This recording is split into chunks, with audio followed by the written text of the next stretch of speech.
लिया पटेल प्रहलाद भाई।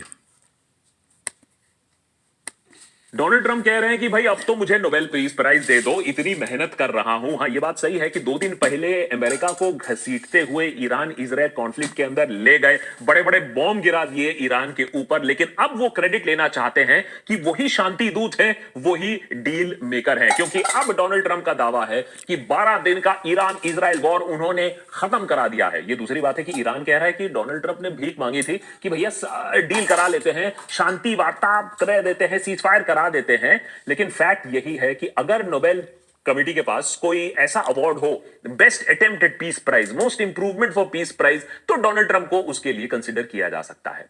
फैक्ट क्या है, फिक्शन क्या है मिडिल ईस्ट में, अब ये डिसाइफर करना और भी मुश्किल हो रहा है। वैसे में ही मिडिल ईस्ट इतना ज्यादा कॉम्प्लिकेटेड है, वैसे में ही अगर आज के डेट में न्यूक्लियर वॉर होगा तो वो मिडिल ईस्ट में ही होगा, और ये सिचुएशन हम पिछले कुछ दिनों में बनते देखते आए हैं। लेकिन अब जब डील हो चुका है, जब डोनाल्ड ट्रंप ये अनाउंस कर चुके हैं कि दोनों देश अब स्टैंड डाउन करेंगे और एक दूसरे को अटैक नहीं करेंगे, अब खासा नाराज डोनाल्ड ट्रंप लग रहे हैं इजराइल के साथ, क्योंकि इजराइल लगता है उनकी बात नहीं सुनना चाहता है। वैसे देशभक्त अगर आप देखते आए हो तो हमने पिछले कुछ दिनों में काफी एपिसोड्स में आपको यह बात काफी डिटेल में बता दी थी कि इजराइल अमेरिका की नहीं सुनता है, अमेरिका इजराइल की सुनता है। और आज यह बात साबित हो चुकी है कि डोनाल्ड ट्रंप तक की बात इजराइल नहीं सुनता है। सुन लीजिए। Israel, as soon as we made the deal, they came out and they dropped a load of bombs, the likes of which I'd never seen before. I'm not happy with Israel.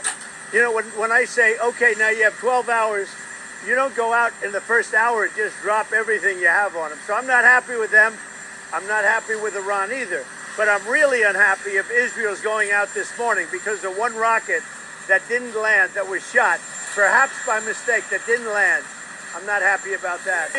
We basically have two countries that have been fighting so long and so hard that they don't know what the fuck they're doing. सोचिए Israel अपनी कितनी चलाता है और कितनी मनमानी करता है कि डोनाल्ड ट्रंप जो इजराइल को बचाने के लिए अपने बड़े बड़े बॉम्ब्स गिराए ईरान के ऊपर, आज 2 दिन बाद वही इजराइल उनकी बात नहीं सुन रहा है। और अगर ये बाइट आप सुने डिटेल में तो आपको अगर विदाउट कॉन्टेक्स्ट ये लगेगा कि डोनाल्ड ट्रंप शायद ईरान की पैरवी कर रहे हैं और इजराइल के साथ ज्यादा गुस्सा है। ये इजराइल का साइड नहीं लेकर ईरान का साइड क्यों ले रहे हैं, ये सोचने वाली बात है। क्योंकि ट्वीट देखिए डोनाल्ड ट्रंप का, पायलट्स को वार्न किया, इजराइल के पायलट्स वापस आ जाओ, यहां कोई बॉम्ब ना गिराना तुम। उसके बाद Israel is not going to attack. मैंने कहीं ना कहीं किसी ने बोला होगा नहीं नहीं हम तो ऐसे ही प्लेन उड़ा रहे हैं, all planes will turn around and head home while doing a friendly plane wave to Iran, nobody will be hurt, the cease fire is in effect, thanks for your attention to this matter. इसी tweet के कुछ मिनटों बाद खबर आती है कि Israel ने अपना जो काम करना था वो कर दिया है, तेहरान के पास एक रेडार इंस्टॉलेशन पर अटैक कर दिया है, जबकि डोनाल्ड ट्रंप ने पूरी दुनिया को बोल के रखा था कि यहां अब सीज फायर इफेक्ट में आ चुका है। सोचिए डोनाल्ड ट्रंप अपने सबसे पुराने एलाय, अमेरिका के सबसे पुराने दोस्त और जिसके ऊपर काफी डिपेंड करता है वो दोस्त, वो इजराइल उनकी बात नहीं सुन रहा है। इजराइल ने अटैक तो कर ही दिया है, अब सवाल यह है कि ईरान अब फिर से वापस काउंटर अटैक करेगा या नहीं, ये सवाल तो अभी है। लेकिन एक सवाल पर हम क्या अग्री कर सकते हैं कि अल्टीमेटली अमेरिका का पापा कौन है, वो इजराइल है, इजरायली लॉबी है। इस बात पर तो अब कोई डिबेट नहीं है आज के एपिसोड में। लेकिन पता ये करने की कोशिश करेंगे कि ये जो सीज फायर है वो होल्ड करेगा या नहीं। जब तक ये एपिसोड में रिकॉर्ड कर रहा हूं तब तक ये सवाल है, जब तक शायद आप देखोगे तब तक शायद सीज फायर पूरी तरीके से टूट भी चुका हो। लेकिन इस सीज फायर के बाद ये जो रेजिम चेंज होने वाला था 2 दिन पहले, फिर बॉम्ब गिरने वाला था ईरान पर, ये सीज फायर क्यों हुआ, कौन जीता इस सीज फायर के वजह से? ये जो युद्ध हुआ 12 दिन का, इसमें इजराइल जीता, ईरान जीता, यूएस तो छोड़ दो ना जीता, और ग्लोबल पॉलिटिक्स किस तरीके से हल्के से शिफ्ट कर रही है ये सीज फायर भी दिखाती है, ये भी समझते हैं। लेकिन पहले देखते हैं क्रोनोलॉजी, क्योंकि बहुत ही कंफ्यूजिंग हो चुका है। तो अगर आप फॉलो नहीं कर रहे हो हमारे तरह तो मैं आपको बता दूं, 13 जून से ये सारा जो कांड हुआ है तब शुरू हुआ जब इजराइल ने एक सरप्राइज अटैक किया ईरान के ऊपर, ऑपरेशन राइजिंग लायन। अब ये कहा गया कि नहीं नहीं, ईरान के पास न्यूक्लियर वेपन्स आने वाले हैं, इसलिए हमने अटैक कर दिया। ईरान फिर रिस्पॉन्ड करता है, चुप नहीं बैठता है, ताबड़तोड़ बैलिस्टिक्स मारता है, एक हफ्ते से ज्यादा 9 दिन तक नाक में दम करके रखता है इजराइल का। फिर 21 जून में अमेरिका गुहार सुनती है इजराइल की कि भैया हमें बचा लो, ये तो ज्यादा ही हमारे ऊपर अटैक कर रहे हैं। तब आता है अमेरिका युद्ध के अंदर अपने बड़े बड़े GBU बॉम्ब्स लेकर, बंकर बस्टिंग बॉम्ब्स लेकर, कि भाई हम पूरा काम तमाम कर देंगे जो भी ईरान का न्यूक्लियर प्रोग्राम है। लेकिन ये बॉम्ब गिराने के एक दिन बाद समझ में नहीं आया पूरी दुनिया को और अमेरिका को, और इस बार हमने पूरा एपिसोड भी बनाकर आपको दिखाया कि सेंट्रीफ्यूजेस डैमेज हुए हैं या नहीं। जो उनके पास ऑलरेडी 60% एनरिच्ड यूरेनियम था वो डैमेज हुआ है या उसको खत्म कर दिया गया है या नहीं। और उसके बाद 23 जून को, कल रात को, ईरान ने जिस तरीके से अटैक किया उससे तो लग रहा था कि भैया अब ये वॉर और एक्सपैंड करेगा। जब 6 बैलिस्टिक मिसाइल यूएस के अल उदीद एयर बेस इन कतार पर दाग दिए गए, सबसे बड़ा बेस है अमेरिका का उस रीजन में, जब ये मिसाइल उस तरफ जाने लगे तो सबको लगा कि भैया अब तो वर्ल्ड वॉर 3 यहां आ गया। लेकिन इसीलिए कहते हैं कि मिडिल ईस्ट इतना कॉम्प्लिकेटेड है। इस अटैक के होते समय भी देखिए डोनाल्ड ट्रंप ने क्या ट्वीट किया।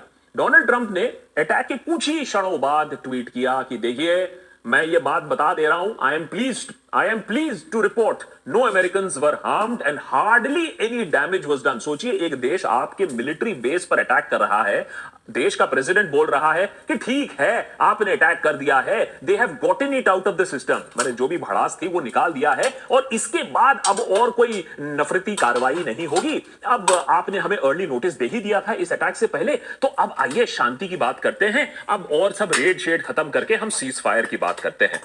जो लोगों को लग रहा था कि वर्ल्ड वॉर 3 का एक अलार्म है, एक सायरन है, उसे डोनाल्ड ट्रंप ने कहा कि अच्छा ठीक है अपने सिस्टम से गुस्सा निकालो और अब आओ बात करते हैं। तो बात हुई फिर जून 23 की, early late in the night, early morning आप लगा लीजिए India standard time. Trump announce करते हैं अपने ट्रुथ सोशल पर कि मैंने एक कंप्लीट और टोटल सीज फायर कर दिया है और ये कुछ ही घंटों में किक इन कर जाएगा। 7 बजे तेहरान टाइम से इसको शुरू कर दिया जाएगा ईरान की तरफ से और उसके 12 घंटे के अंदर अंदर इजराइल की तरफ से भी हो जाएगा। ये 12 दिन का जो युद्ध है ये खत्म हो जाएगा। किसी ने यकीन ही नहीं किया। डोनाल्ड ट्रंप की बातों को ऐसे में यकीन करना बड़ा मुश्किल होता है कि अभी यहां मिसाइल दागे जा रहे हैं, आप बोल रहे हो कि दोनों साइड ने ऑलरेडी आपने ट्रूस करा दिया, ये तो नोबेल वाली बात हो ही गई। और इसके अंदर देखिए ट्रंप ने कतर को कैसे ले लिया। भाई कतर के ऊपर तो अटैक हुआ, अल्टीमेटली तो बेसिस तो कतर में है, तो कतर के अमीर को बोला कि नहीं नहीं आपने तो ये पूरा डील ब्रोकर कराया है, आप गुस्सा मत होइए, आप इस वॉर में इन्वॉल्व मत होइए। पहले ईरानियन जो स्टेट मीडिया थी उसने भी सोचा कि ये भी कोई जुमलेबाजी है, ये भी कोई फैब्रिकेशन है, तो 4 बजे हमारे टाइम 4 बजे उन्होंने कहा नहीं नहीं नहीं नहीं ऐसा कुछ नहीं है, ये तो कुछ घंटों में अब तुम देखोगे कि हम कैसे मिसाइल बरसाएंगे। तो उनके स्टेट मीडिया ने तो इसे सिरे से खारिज कर दिया था। लेकिन उस समय ईरान के फॉरेन मिनिस्टर ने एक इंपॉर्टेंट ट्वीट दिया जिससे समझ में आया कि हो सकता है कि कोई सीज फायर हो, क्योंकि उन्होंने ट्वीट करके यह कहा कि ईरान ने बार बार यह बात साफ कर दी है कि भैया इजराइल ने हमारे ऊपर अटैक किया है, हमने इजराइल के ऊपर अटैक नहीं किया है। तो अभी के लिए कोई एग्रीमेंट नहीं है, लेकिन अगर सीज फायर आपको करनी है तो इजरायली के रिजीम को यह देखना होगा कि और कोई एग्रेशन ना करे और कोई अटैक ना करे, सारे अटैक रोक दे, उसके बाद हम बोल सकते हैं कि कोई सेशन ऑफ मिलिट्री ऑपरेशंस हम करेंगे या नहीं। उसके बाद सीज फायर अनाउंसमेंट के बाद भी जब वो पूरा समय खत्म नहीं हुआ था, इजरायली डिफेंस फोर्सेस ने यह रिपोर्ट किया कि कई waves of missile strike Israel पर हो रहे हैं। तो एक तरफ ट्रंप बोल रहे हैं कि सीज फायर हो गया है, होने वाला है, और दूसरी तरफ ईरान की तरफ से मिसाइल पर मिसाइल, मिसाइल पर मिसाइल दागे गए हैं till the very last moment, और शायद मोमेंट से थोड़ी देर बाद भी। ट्रंप उसके बाद कहते हैं कि अब अच्छा ठीक है, ईरान ने मिसाइल दाग दिए हैं, अब सीज फायर इन इफेक्ट है, अब दोनों देश इसको वायलेट मत करना। तो बार बार कोशिश हो रही है दोनों को बोलने के लिए कि अब शांति रखो। ईरानियन स्टेट टेलीविजन ने उसके बाद कहा कि देखिए हमने तो मिसाइल दाग दिए हैं, अब जो कॉस्ट है, जो सीज फायर है वो एनिमी पर लगाया जा रहा है। यूएस एग्रेशन जो था उसका हमने जवाब दे दिया है। हाँ वो दूसरी बात है कि यूएसए को बताकर जवाब दिया था, लेकिन हमने जवाब दे दिया है। तो एक फेस सेविंग मेजरमेंट करने के बाद उन्होंने कहा कि हम भी सीज फायर कर रहे हैं। उधर नेतन्याहू को भी शायद कहीं ना कहीं खोद खोद के खुरेद खुरेद कर उनके कैबिनेट को और उन्हें फिर फाइनली बोलना पड़ा ठीक है हमने भी सीज फायर अनाउंस कर दिया क्योंकि हमारे सारे objectives of operation rising lion पूरे हो चुके हैं। And I quote, Israel has removed the dual immediate existential threat both in nuclear and ballistic missile field. ये कितना सही है कितना गलत है अभी उस पर आते हैं हम। लेकिन इजरायली मिलिट्री ने कहा कि भैया देखो, हमने तो पूरा तेहरान के ऊपर उनके स्काईज को कंट्रोल कर लिया है, उनके मिलिट्री लीडरशिप पर डैमेज कर दिया है, उनके जो इंटेलिजेंस एजेंसीज हैं, गवर्नमेंट्स हैं, उनको टारगेट कर लिया और उनके न्यूक्लियर प्रोग्राम को क्षतिग्रस्त कर लिया है। तो जब इतना कुछ हमने कर ही लिया है तो डोनाल्ड ट्रंप जब बोल ही रहे हैं तो चलिए हमने भी सीज फायर के लिए अग्री कर लिया। लेकिन चीजें इतनी भी आसान नहीं थी। बार बार इजराइल ने बोला कि अगर कोई भी वायलेशन होगा तो हम ताबड़तोड़ जवाब देंगे। तो एक तरफ इजराइल कह रही है कि हमने तो जीत हासिल कर ली है, हमने सारे ऑब्जेक्टिव्स पूरे कर लिए, तो हम इसीलिए सीज फायर के लिए अग्री कर रहे हैं।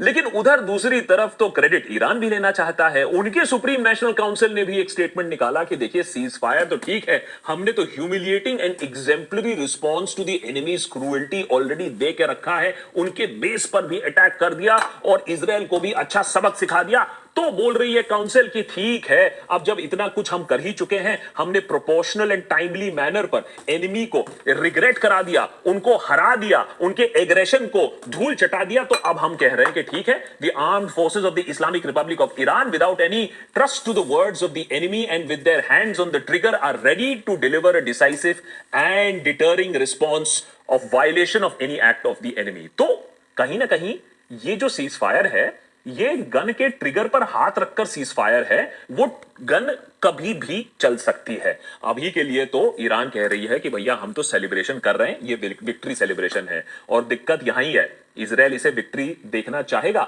ये चाहेगा कि ईरान इसे एज अ विक्ट्री सेलिब्रेट कर रहा हो। अब आते हैं इस बात पर कि भैया जो आपने 12 दिन का युद्ध किया, इतना बड़ा सर्जिकल स्ट्राइक किया, अमेरिका को इन्वॉल्व किया, तो जीता कौन हारा कौन? एम्स क्या थे यूएसए और इजराइल का? कि भैया ईरान का जो न्यूक्लियर प्रोग्राम है उसे निस्तनाबूद करना और एक रेजिम चेंज हो सके तो उसे लाना। तो ईरान का न्यूक्लियर प्रोग्राम पुश बैक हुआ है, लेकिन इस बात पर सहमति है इंटरनेशनल एक्सपर्ट्स के अंदर कि उनका न्यूक्लियर प्रोग्राम खत्म नहीं होगा। दूसरा, क्या ईरान निगोशिएटिंग टेबल पर वापस जाएगा? वही टेबल जिसको आपने उड़ा दिया, वही नेगोशिएटर्स जिनको आपने मार दिया? या फिर उल्टा होगा कि ईरान बोलेगा कि भैया देखो, आईएईए के तुम जो लोग हो, ऑफिशियल्स हो, हमारे देश से बाहर निकल जाओ। NTP, nuclear non proliferation treaty, जिसने इजराइल ने भी साइन नहीं किया, हम भी नहीं साइन करेंगे। तो जब इंस्पेक्शन इजराइल का नहीं होता है तो हम भी नहीं करेंगे। एनपीटी, इजराइल ने भी साइन नहीं किया, हम भी नहीं करेंगे। और जल्दी जल्दी वो अपने लिए एक न्यूक्लियर बॉम्ब बनाने की कोशिश करे। अगर ऐसा होता है तो इजराइल के लिए बहुत बड़ा एम्बैरेसमेंट होगा। वो कहीं ना कहीं शायद और भी ईरान को न्यूक्लियर वेपन की तरफ ढकेल दे। और दूसरा एम्बैरेसमेंट जो बड़ा बड़ा बोला जाता था, हमारे पास आयरन डोम है, हमारे पास एरो 2 है, एरो 3 है, हम किसी भी एक्सटर्नल थ्रेट से अपने सिटीजंस को बचा सकते हैं, अपने देश को बचा सकते हैं, वो कंप्लीटली डिस्ट्रॉय हो गया है। तो जो एक गरूर था कि मिडिल ईस्ट में हमें कोई हाथ नहीं लगा सकता है, वो गरूर कहीं ना कहीं टूट चुका है। ईरान ने अकेले दिखा दिया, किसी के सपोर्ट के बिना, कि वो ताबड़तोड़ रिस्पॉन्स दे सकता है इजराइल को, जबकि इजराइल को फिर जाकर अमेरिका की मदद मांगनी पड़े। अब जो इजराइल का एक बड़ा पॉइंट था कि कहीं ना कहीं अमेरिका को इस पूरे युद्ध में इन्वॉल्व कर दे और अपना काम करा दे, वो थोड़ा ही सक्सेसफुल हुआ। अमेरिका इन्वॉल्व तो हुआ एक दिन के लिए, लेकिन जो बाद में ट्रंप को सुननी पड़ी गालियां अपने घर में, उससे यह बात तो साबित हो गई कि ट्रंप नहीं चाहते हैं एक और वॉर में इन्वॉल्व होने के लिए, क्योंकि उनका सपोर्ट बेस ये नहीं चाहता था। तो अमेरिका का गोल कुछ खास साबित तो नहीं हो पाया। हां, अगर ट्रंप अंकल को एक नोबेल मिल जाए तब शायद ट्रंप का गोल साबित हो जाएगा। तो क्या ये ईरान के लिए एक जीत होती है वर्सेस यूएसए? ईरान को एक चीज तो मालूम था कि अगर यूएसए से सीधा पंगा लेगा, रिटेलिएट करेगा, तो यूएसए उसे खत्म कर देगा। तो most powerful nation in the world के साथ आप पंगा तो नहीं ले सकते हो, लेकिन कहीं ना कहीं आपको मूव तो बचाना था, एक एग्जिट रैंप तो आपको चाहिए था। अल उदीद एयरबेस ने वही एग्जिट रैंप दे दिया, और वो कतर में है, जो कि ईरान का अच्छा दोस्त भी नहीं है। तो उन्होंने कहा कि हम आपको अटैक कर रहे हैं। अटैक हुआ भी, लेकिन इंटरेस्टिंगली अटैक आप कभी करते हो अपने दुश्मन को ये बोलकर कि हाँ घंटों पहले, हाँ भैया हम तुम्हारे ऊपर आज शाम को अटैक करेंगे, जरा देख लेना, अपने लोग वगैरह को हटा वटा लेना, अपने मिसाइल वगैरह को, जो एंटी डिफेंसिव मिसाइल है उनको तैयार रखना। तो कहीं ना कहीं ये जो अटैक था ये फॉर शो है, और इसीलिए ट्रंप ने भी बोला कि देखिए ईरान ने ऑफिशियली रिस्पॉन्ड किया है, हमने उनके न्यूक्लियर फैसिलिटीज पर अटैक मारा तो उन्होंने भी एज एक्सपेक्टेड, ये तो मुझे मालूम था, तो उन्होंने रिस्पॉन्ड किया जिसको हमने काउंटर कर लिया, कोई नहीं मारा गया है, कोई क्षति नहीं हुई है हमें।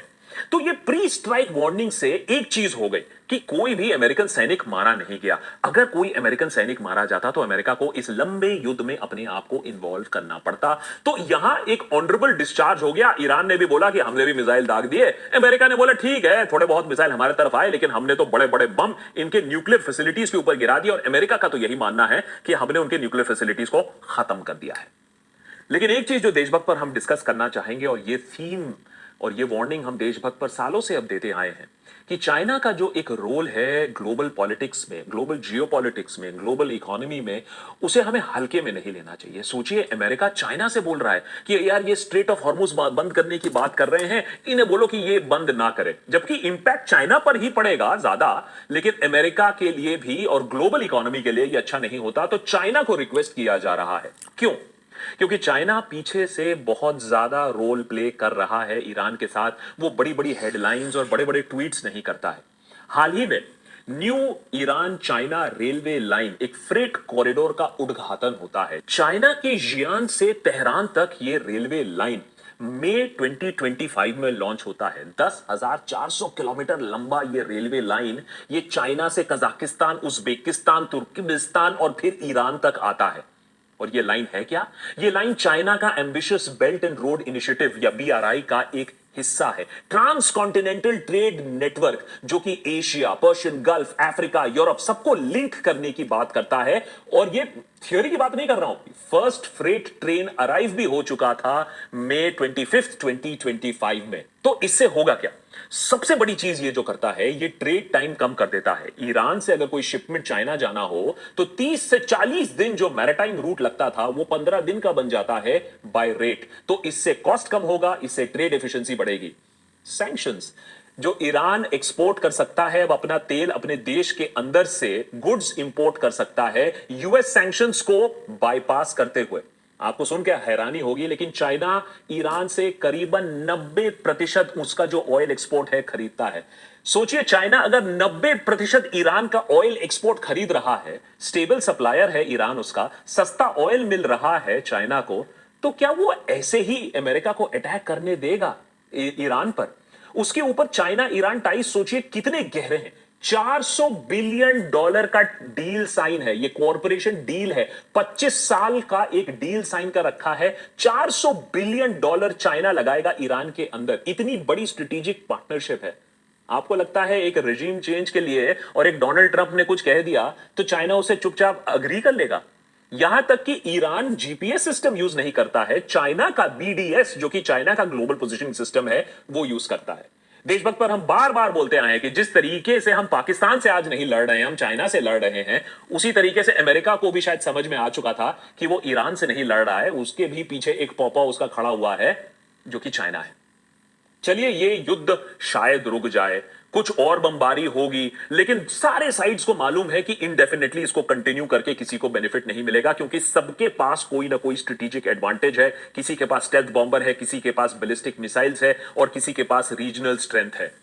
लेकिन इस सब के बावजूद इतना सारा फोकस, इतनी सारी बातचीत हो रही है, लेकिन गाजा में जो मौतें हैं वो अनफॉर्चुनेटली कंटिन्यू हो जा रही है, क्योंकि उनके लिए बोलने वाला कोई नहीं है, उनके पास कोई बैलिस्टिक मिसाइल नहीं है, उनके पास कोई सुपर पावर नहीं है उन्हें बैक करने वाला। इसीलिए फूड सप्लाई लेने के लिए, राशन लेने के लिए आदमी खड़ा होकर वहां मार दिया जाता है, सरेआम खुलेआम मार दिया जाता है, और उनके लिए बोलने वाला कोई नहीं है। आज के दिन करीबन 30-40 लोग मारे गए हैं, कल की बात करें तो 40-50 लोग मारे गए हैं। हर दिन ऐसे लोग मारे जा रहे हैं और इंटरनेशनल कम्युनिटी सिर्फ खड़े होकर देख रहा है। कहीं ना कहीं इस युद्ध के बाद अगर ये सीज फायर होल्ड करता है तो फिर इस पर भी फोकस करने की दरकार है कि किस तरीके से एक जेनोसाइड चल रहा है हमारे आंखों के सामने और कोई बोलने को तैयार नहीं है।